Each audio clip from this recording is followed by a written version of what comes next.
Hello दोस्तों, best Indian kitchen में आपका स्वागत है।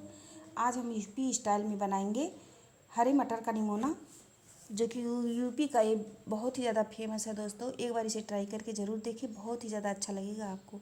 तो हरे मटर का निमोना बनाने के लिए मैंने यहाँ पर लिया है हरा मटर, और हम गैस को धीमा करके इसको हम 4 से 5 मिनट तक भून लेंगे। और साथ में हरी मिर्च और लहसुन थोड़ा डाल देंगे, इसको भी हम साथ में भून लेंगे। सब डालने से हरी मिर्च और लहसुन बहुत ही ज़्यादा टेस्टी बन जाता है।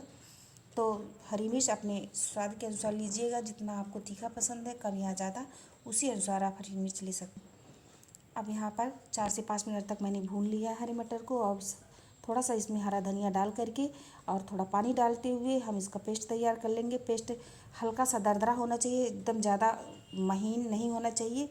और यहाँ पर मैंने आलू लिया है, आलू को मैंने बड़े बड़े साइज़ में कट कर लिया है। अगर आलू छोटा हो तो इसमें 2 पीस, अगर आलू बड़ा हो तो इसमें 4 पीस कर लें। अब हम एक कढ़ाई लेंगे और इस कढ़ाई में बस थोड़ा सा तेल डालेंगे और आलू को फ्राई करेंगे। यूपी में बहुत ही ज़्यादा फेमस है, इसको बनाना बहुत ही आसान है और खाना भी बहुत ज़्यादा टेस्टी होता है ये खाने में। अब आलू के साथ ही हम थोड़ा सा डाल देंगे नमक, थोड़ा सा हल्दी पाउडर, थोड़ा सा गरम मसाला और कश्मीरी लाल मिर्च पाउडर थोड़ा सा डाल देंगे। और इसको भी इसी में फ्राई कर लेंगे, ताकि जो नमक और सारे मसाले हैं आलू में भी ये अंदर तक अच्छे से एब्जॉर्ब कर ले।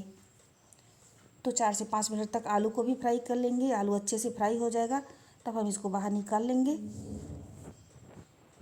तो यहाँ पर फ्रेंड्स आप देख सकते हैं आलू फ्राई हो गया है। अब हम इसको बाहर निकाल लेंगे।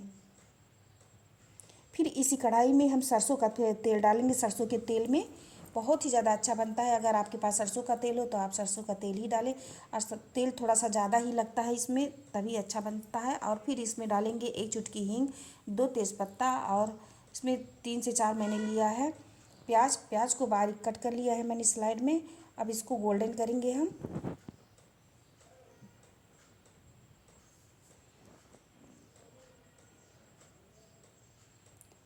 अगर आपको हमारा वीडियो अच्छा लगे तो चैनल को सब्सक्राइब कर दें, लाइक कर दें और शेयर कर दें, ताकि इस तरह की नई नई रेसिपी हम आपके लिए लेके आएँ।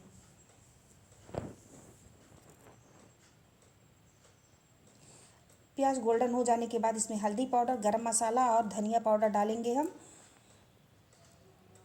और नमक अपने स्वाद के अनुसार डालेंगे। धनिया पाउडर 1 से 1.5 चम्मच डालेंगे, गरम मसाला आधा छोटा चम्मच, कश्मीरी लाल मिर्च पाउडर डालेंगे, हल्दी पाउडर आधा छोटा चम्मच डालेंगे।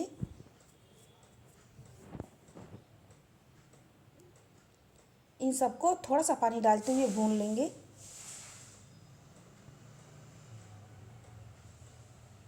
इसको ढक करके भूनेंगे ताकि मसाला जो है अच्छे से भून जाए, जो इसकी खुशबू है वो बनी रहे।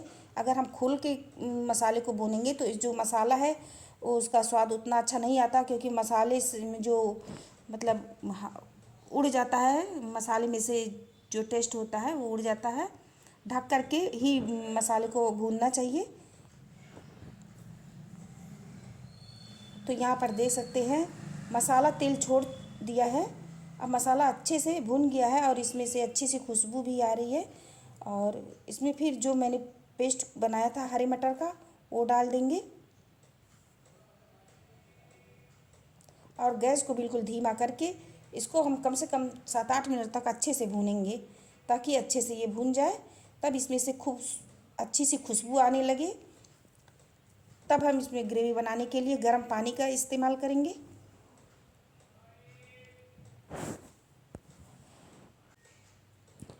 तो यहाँ पर फ्रेंड देख सकते हैं आप, और मसाला अभी अच्छे से नहीं भून गया है, थोड़ी देर और हमको इसको भूनना है और लगातार इसे चलाते रहें। जब मसाले भून जाएंगे तब हम इसमें आलू फ्राई किए हुआ डाल देंगे,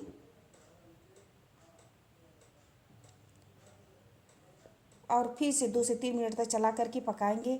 फिर हम अपने जितना हमको ग्रेवी बनाना है उसी अनुसार हम इसमें पानी डाल देंगे। पानी को हम हल्का सा गर्म करके डालेंगे। तो देख सकते हैं, और इसे 4-5 मिनट तक अच्छे से पका लेंगे।